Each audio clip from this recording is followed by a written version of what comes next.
في مكان في الجزائر كاين دار الناس كامل تبدل الطريق باش ما تفوتش حداها، ماشي لانها مسكونه، لا، الدار هذيك مبنيه في السبعينات فوق ارض معروفه باللي كانت مركز تحت الارض في وقت الاستعمار الفرنسي.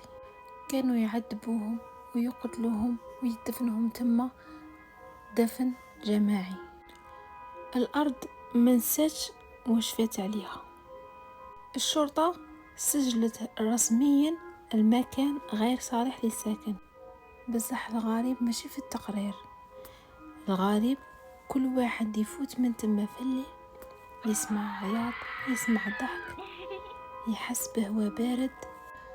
الناس يقولوا ريح عادي، بصح اللي يعرف واش كان كاين يقسم ما راهي ريح عادية.